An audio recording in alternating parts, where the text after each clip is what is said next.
Wow. Thank you all. Thank you all.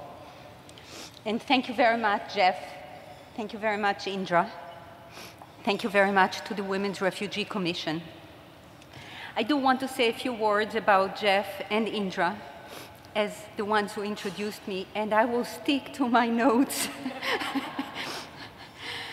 I do respect you both very much as business leaders that care and have the courage to do the right thing.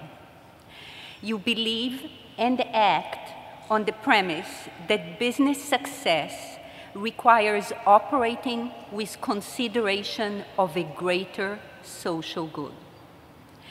If there were more business leaders like you, the world would be a better place. 12 years ago, as you heard, I traveled with the Women's Refugee Commission to Rwanda. I first came to appreciate the necessity to listen to women on the ground when designing any humanitarian aid, and more generally, the urgent need for their voices to be heard. Despite Rwandans' traumatic experiences, the women I met were not hopeless or helpless. They were leaders in their own communities who had overcome devastating challenges and were determined to improve their situations. Their courage, their optimism, and their drive inspired me to become involved in the Women's Refugee Commission, to raise my voice, to advocate. My subsequent commitment to many organizations represented here today in the room, and I want to single out one, the Global Fund for Women, has broadened my understanding and personal engagement in support of grassroots organizations as the basis for bringing about change from within a society, the only change that can be sustainable.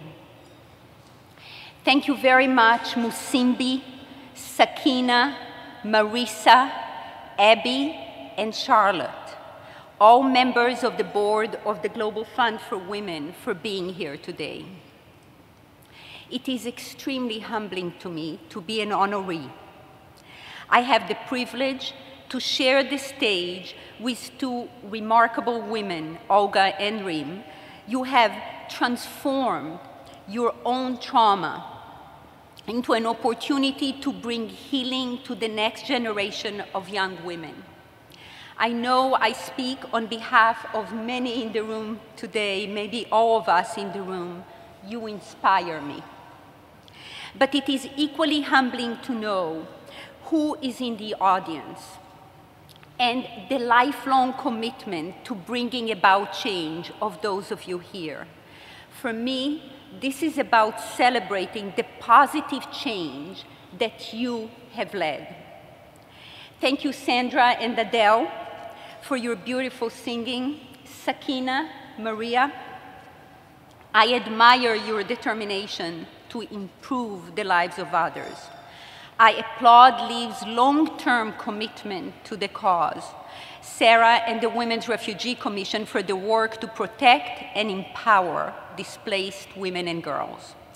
I do want to single out Microsoft as the largest institutional donor to this luncheon today. I am proud of their willingness to extend their Partners in Learning programs to refugees and displaced communities. Thank you, PepsiCo, Accenture, and so many other companies represented here today. The ultimate responsibility for driving positive change is ours. Becoming in issues that are larger than our own is not only a right and a privilege, it is an obligation. We owe it to ourselves and to the younger generation. Individually, we can make a difference, one step at a time, but it counts. Together, we can bring about positive waves of change that have been transforming the world. I am deeply moved by the personal support of so many in the audience here today. My friends and former colleagues at JP Morgan Chase, my so many other dear friends, Pam Craig, Chris McConnell, so many others, thank you for your generosity. Thank you all for coming here today, and I do hope to see you in future years here committing to the Women's Refugee Commission. Thank you.